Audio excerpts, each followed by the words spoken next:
Hi guys! So it's me again, Crystal. Nato ko kuan, Pop Mart sa Sydney.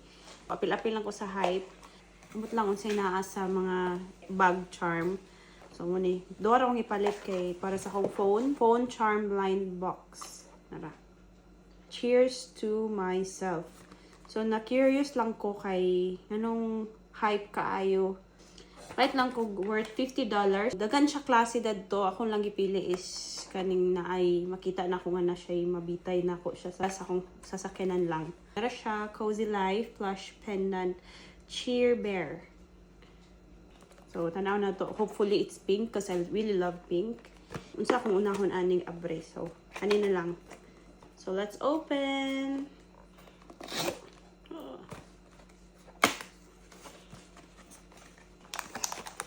May una makakita.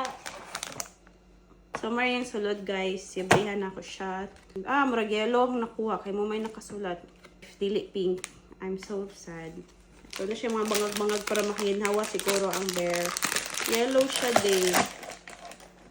So, sad to say, dili siya pink, guys. Ano yung gipili kay mabitay-bitay mo siya. Nice mga pa yellow, pero not really my favorite one. So, na siya yung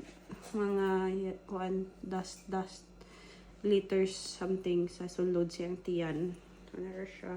Next, guys, is ang atong phone charm line box. Okay? Bago lang ko kapay itong phone, so gusto na ko siya pagwapahon na akong phone. Mag-ano ko. So, mani siya.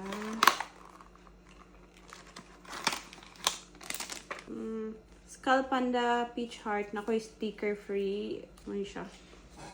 Let's see.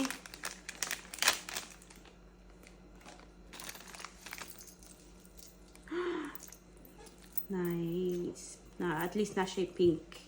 Black and pink na pendant. Asa man siya ani. Peach heart ni siya. Di man siya mabutang sa wrist. Butang niya is enjoy being myself. Ano siya? Ano siya? Akong verdict is I'm not gonna buy anymore. It's just that ibog-ibog lang. Okay, bye. Mwah.